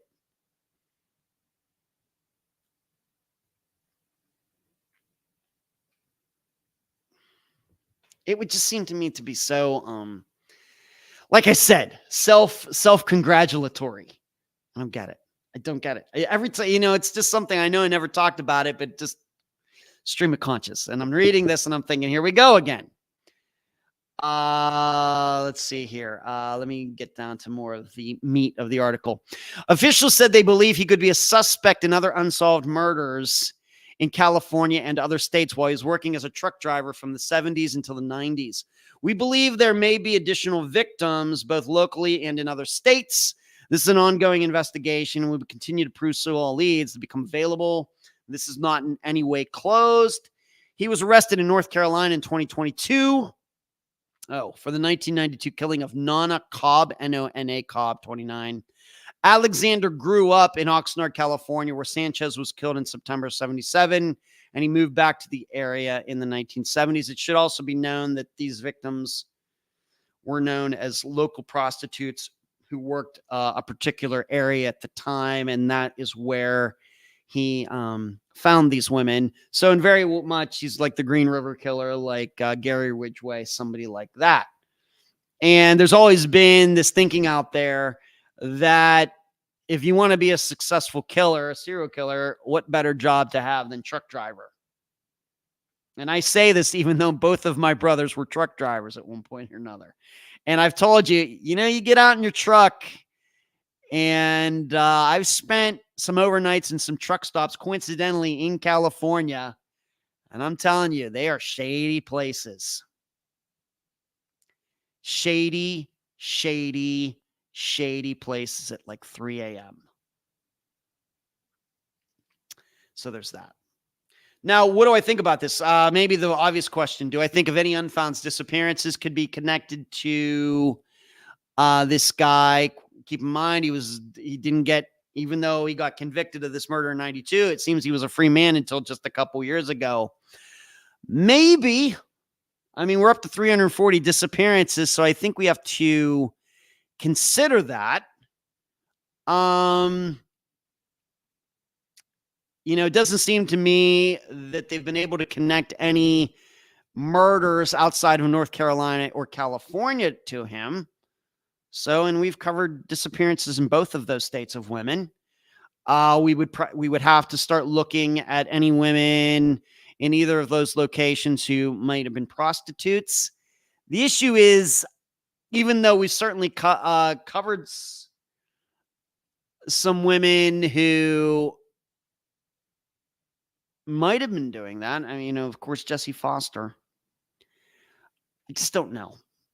And I realize I did not go back through Unfound's entire list of disappearances to really go in depth in that question. I guess it's something to consider. Could he have, made one of these women who we featured on Unfound? Maybe. Really statistically unlikely, but given that California and North Carolina, I guess any state in between is a viable location as well. But it does seem to me that he was, these women were, it seems to me, to be full-time prostitutes. Where my perception is, other than Jessie Foster, it seems that we talked about some of Unfound's missing women who might have been doing that for money, but not quite in the way that maybe, not full time or all the time, and did it on the side for drugs or something like that. Whereas I get the idea with these women, this is all that they did. So maybe that's something to consider. Whereas I will also tell you this, and I have this in my notes, that when it comes to thinking about all these unsolved murders out there, and so many people want to, the Israel Keys theory, how many murders did he commit? Could it be 10? Could it be 20? Could it be 50? You know that I'm not a believer in that. On the other hand, if you want to start believing that a lot of these unsolved murders or missing, disappearances that we might pick out a pattern here and there are being committed by truck drivers, I'm much more open to that kind of theory than I am to an Israel Keys theory, where he's coming down from California and he's going there and he's hiding weapons that he's going to use later, and he's going to come back and, do that. It's a lot of work. A lot of work. So if we're talking about unsolved murders and that could be a little random all over the United States, I would lean much more toward a truck driver being responsible than an Israel Keys or Israel Keys type, if you want to know. So that is the trucker caught after all these years. You just have to wonder. Of course, this has happened many, many, many, many times there. Now, a lot of murderers who got away with it in the 1970s are now getting caught through DNA. And what are we kind of learning? Well, maybe it's a higher percentage than we thought, that maybe there's a little more stranger on stranger crime than we knew in the United States. That it was just some random encounter, or if a woman got raped and murdered in her apartment. No, it was not her boyfriend. No, it was just some random guy who, people didn't even know he was even in that town at the time. So maybe the percentage has to go up a little bit. But you have to wonder about this. If you are one of these, mostly men, who committed these crimes, murders back in the 1970s, or even in the 80s, and you've gotten away with them, but you know that you left DNA at the scene. I wonder what it's like to be in that situation, knowing that there is proof out there that you did it. Are you going to be able to get off this earth before you get caught? Now, of course, some people believe you might answer for it in the next life. I'm not here to talk about that. I wonder if they wonder, am I going to get out of here before anybody knows that I did it? Now, of course, we know that a lot of these guys do get away with it, and they never go to jail for any of it, and they die. And then years later, it's proven that they did it. Maybe we go back to like the one murders for the Colonial Parkway murders, that so named, where that guy died some years ago, but they now know that he killed that guy who was with that girl. Just wonder, were those ones who are still alive, do they get up every day looking over their shoulder, knowing that there's proof out there, and worrying that, the DNA is going to go into some database, and worrying that some relative of his is put their DNA because they're trying to trace their lineage, and it's all going to come back to John Smith, who's gotten away with a murder or a rape for 40 years. I wonder. Moving on, I have this neurosurgeon murder. This is one of those. This is just so, it's just the kind of crazy. Neurosurgeon murder. This comes out of Detroit. You know that joke? How do you pronounce the capital of Michigan, Detroit or Detroit? Which way do you pronounce that city? Well, actually, the capital of Michigan is Lansing. Officials provided a major update Wednesday on the mysterious murder of a well-known Detroit neurosurgeon whose body was found wrapped in a carpet in his attic more than 50 months ago. I remember when this story broke. On April 22nd of 2023, Detroit police officers received a parking complaint in the 9900 block of Coyle Street, which is on Detroit's far west side. Officers found a white Range Rover blocking a driveway. When they investigated the SUV, they saw blood inside. They towed it to a police Detroit tow yard and learned that the registered owner was Dr. Devin Hoover, 53 years old, of Detroit. Hoover lived on West Boston Boulevard in the Boston Edison district, about 5 miles away from where the SUV was found. Officers went to Hoover's home that evening and saw that the driveway gate leading to the back of the house was wide open. They couldn't get a hold of anyone at the house, and when they knocked on the front door or back doors. The next day, Detroit police received a 911 call from Hoover's family member in Indiana. That person requested a welfare check on Hoover's home because Hoover failed to show up to his dying mother in Indiana. When officers went to the house, the gate was still open. They noticed blood on the side of the back door and forced their way inside. Hoover's body was found in the third floor attic crawl space. He was face down. He was only wearing socks. He was wrapped in a blood-soaked carpet. He appeared to have been shot in the head. An autopsy concluded that Hoover had been killed by 2 gunshots to the head. Wow. Police said Hoover's cell phone, wallet, money, and credit cards were missing from the home, as well as at least one watch. Almost immediately after Hoover's death, fraudulent transactions showed up on his bank accounts and continued for several days. Cell phone records showed Hoover had exchanged 4,000 text messages with a phone number attributed to Desmond Burks. a 34-year-old man who lives in the 9900 block of Sussex Street on Detroit's west side. The home is right next to where police found the Range Rover, not the brightest bulb in the drawer. The text messages established that Desmond Burks and Dr. Hoover were in an intimate relationship with one another, and that on occasion, Desmond Burks would charge Dr. Hoover for these sexual services. Neurosurgeon. Think about that the next time your brain needs to get worked on. On the day of Hoover's murder, cell phone data showed that his phone had traveled from his house to the area of Burke's home on Sussex Street. The phone returned to Hoover's home, went back to the area of Burke's home, and then traveled to Fairlane Mall in Dearborn. The phone never returned back to Hoover's home after that point. During their investigation, officials said they found an image of Burks parking the Range Rover in the area of Coral Street. He left a fingerprint in the SUV and was seen limping away carrying a backpack. Worthy said Burks was known to be walking with a limp at the time because he had been shot in the hip.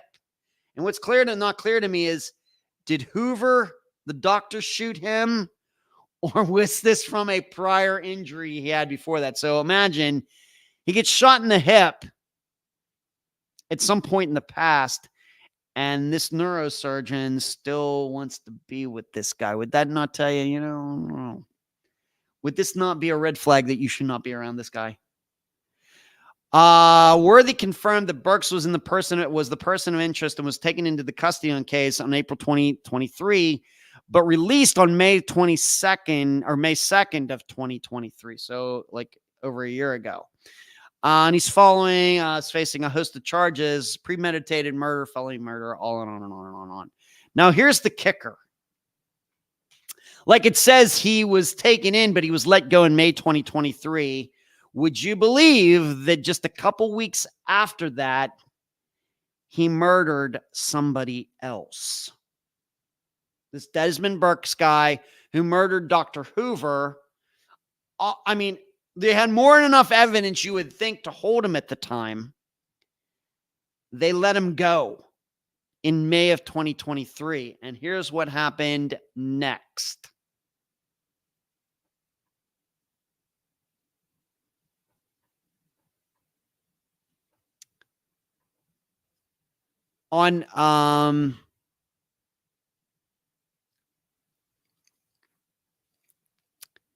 Here's what happened next. Officials said he ended up killing somebody due to a road rage incident. What happened was Rita Soleil, 67 of Dearborn, backed into the back of a car Burks was driving around at the intersection of West Chicago Street and Greenfield Road in Detroit. Soleil and Burks got out and began to argue. Police said Burks punched Soleil and left him lying in the street. Officials found Soleil unresponsive with a head injury. He was rushed to a nearby hospital, but he died on May 11th. Burks was arrested on May 15th and charged with second-degree murder. His $1 million bond required him to remain on house arrest and wear a GPS tether if released. Is that sad or what? So Dr. Hoover, let me go right through this again. He was murdered on April 22nd. It's obvious that very quickly Desmond Burke became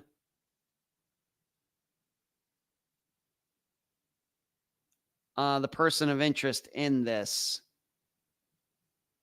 Oh, I see. Maybe I'm wrong about that. Hoover was murdered. So, all right. No, I'm wrong. I'm sorry. I apologize. What happened first was the road rage incident. He killed somebody on April 17th. And then a couple days later is when he killed the doctor.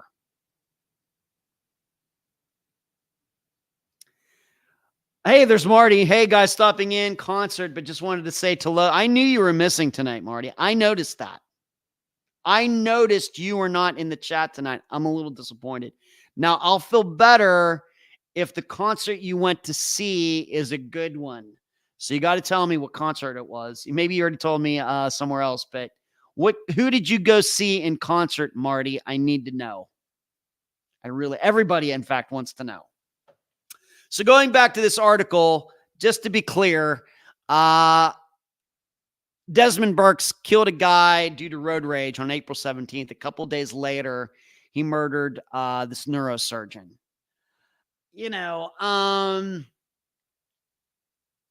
It's one of those things. I don't get it. I really, really. What is a neurosurgeon doing with a guy like this? You're a neurosurgeon. You're doing fairly well for yourself. It would seem to me that there would be a lot of good guys out there who would be interested in being with you, and even if it's just for the material things or whatever else. And you, a neurosurgeon, decide to be with the guy who had an extensive criminal record even before all this happened.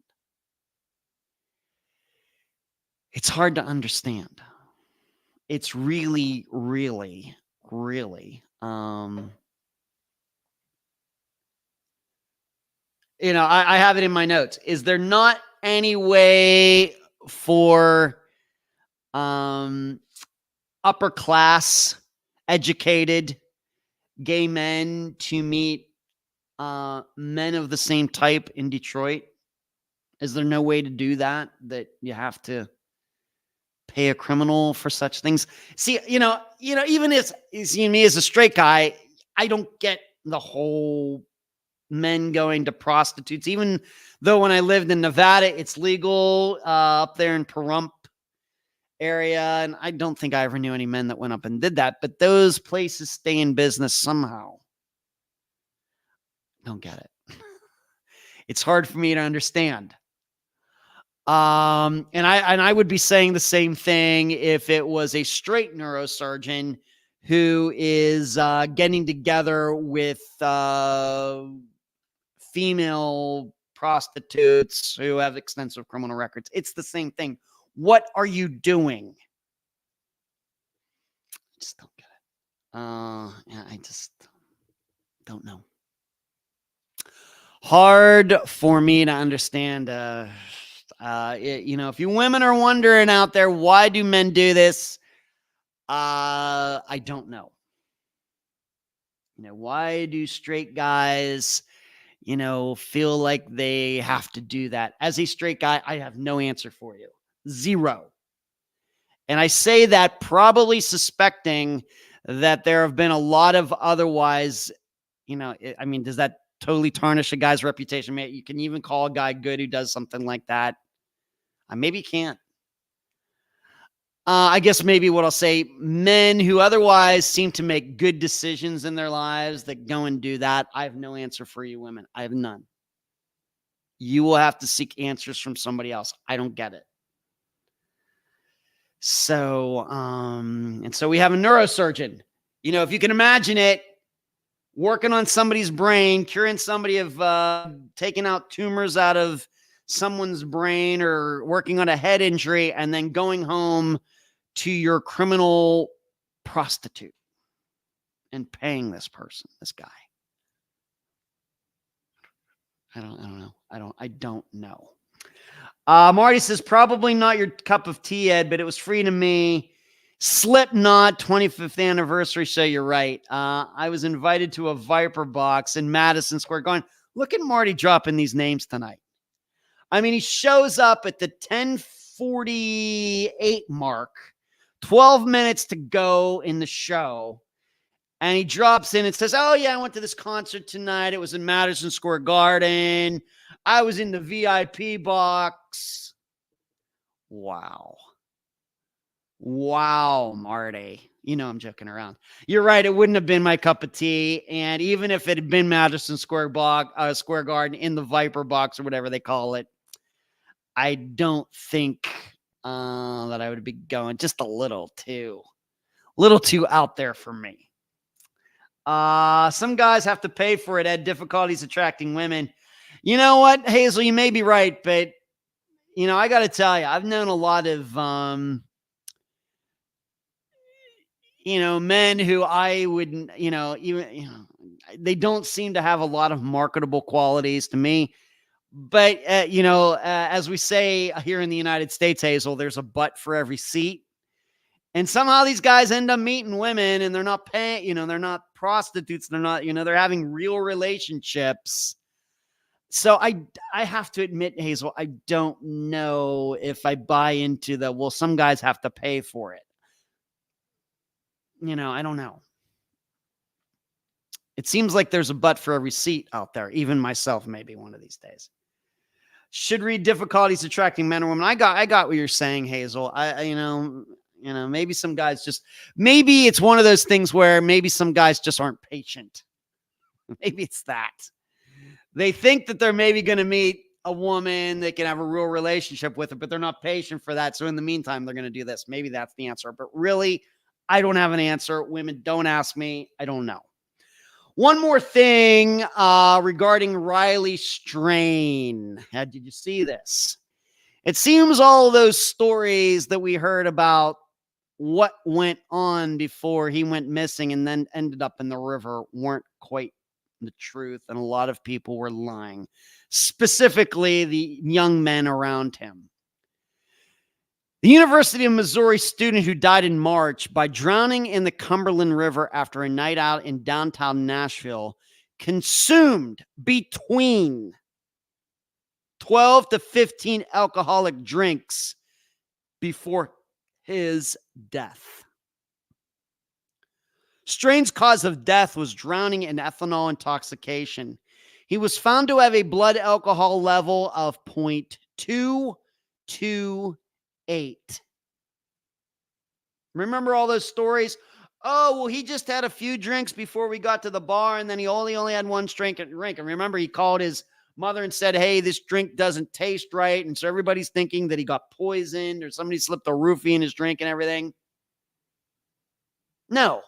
They've now discovered that the entire fraternity that was going there were doing all sorts of things that they weren't supposed to be doing on this bus. They were on this bus. They weren't supposed to be drinking on it.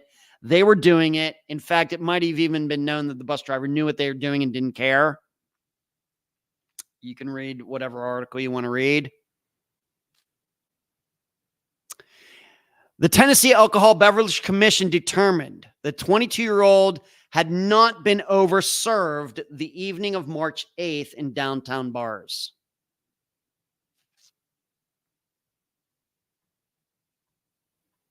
Investigators conducted interviews with Strain's Delta Chi fraternity brothers who had traveled by 4 buses from the University of Missouri to Nashville for a fraternity formal. 2 of Strain's fraternity brothers said, well, Strain's bus driver was strictly enforcing, there you go, no alcohol on the bus, but the group was drinking. And the fraternity brothers said Strain had at least 5 drinks between 2 vodka shots and 2 IPAs. The level of alcohol in those drinks could become important. An attorney who operated a national fraternity for 29 years and now sues fraternities after the death or injuries of students.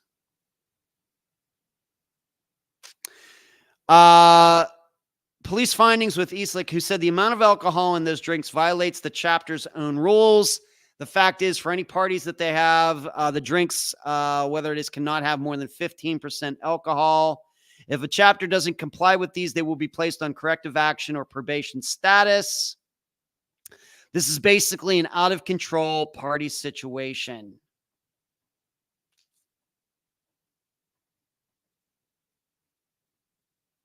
The footage showed no indication that Strain was visibly drunk when he was served. It is unclear how and where Strain consumed all the 12 to 15 alcoholic drinks. I was amazed to find out he was basically comatose and had been served an amazing amount of alcohol. So now the truth comes out. And this continues to be something, as everybody for all those years, maybe even today, getting caught up with smiley hoax killers, smiley fakes, hoaxes, and everything else. Meanwhile, as the theme was in the most recent episode, you cannot fix a problem if you don't know what the problem is, if you can't talk about the problem honestly. Everybody wants to believe in shadowy figures and vans driving around when the real problem is we have a young people drinking too much problem. But that's just too convenient for people because everybody wants to have fun and everything. Well, okay, then. Then people are going to die and you're just going to have to live with it. It's horrible. It's horrible. You know, is this just a factor of alcohol? Not necessarily. Not necessarily. At one time, plane crashes were just accepted as part of travel. Multiple big plane crashes in the United States as recently in the 1990s. But we don't have that now. Why? Because the NTSB looks at these plane crashes and really gets to the root of the problems. They're not looking for scapegoats or excuses. They're looking for real causes. And we've managed to make air travel as safe as it's ever been. But you can only do that if you confront the problem. That's an astounding amount of alcohol, Stephanie says. So they were preloading, didn't have many in the bar because they'd well and truly got hammered. Yep. So sad, but not unexpected. Kristen, you are generous. Kristen, thank you so much. I cannot thank you enough for that super chat contribution tonight. Thank you so much. Good to see you. Kristen, I see you, I think, on the X or Twitter once in a while. Thank you so much. Haven't been here in a while. You're still doing amazing stuff. Keep it going, Kristen. You're so generous. Thank you so much. Thank you. Let's get to, so there's the truth about Riley Strain. Not murder, drunkenness, falling into a river. This Friday, and I'm doing the interview actually tomorrow, fingers crossed. Melinda Lopez from Newport, Washington. She went missing, we think, in October of 2020, but you'll find out why that date is hard to nail down in the episode. Her Aunt Jolene and her cousin Brittany are going to be the guests. I'm going to interview them tomorrow together. And this is a situation where nobody realized this woman was missing for at least a month. And out of nowhere, the aunt gets a call from a woman saying, yeah, Melinda was murdered, and here's what happened. Unfortunately, the person who actually made this call maybe could be the person who is responsible. That will be up for all of you to decide. So once again, this Friday, Melinda Lopez, Newport, Washington. You're going to see September of 2020, but we're thinking that's not the right date. Maybe it's more like October of 2020, but nobody realized she was missing till the end of November. And her aunt and cousin are the guests. And that's the live show for August 12th of 2024. I hope you enjoyed it. Give it a thumbs up. Please subscribe on YouTube. Please join the discussion group. Why don't you think about becoming a member at Patreon? There's a lot of things you can do to help what we do here, including what Kristen did right here at the end of the show. Once again, Kristen, thank you so much. That's all I have for you tonight. Keep your heads on swivels out there. Do not be victims. Be aware of your surroundings. Charlie, say hi to the boys for me, being that now they're both back there in Colorado. And what do you say we do this all again next Monday? Good night.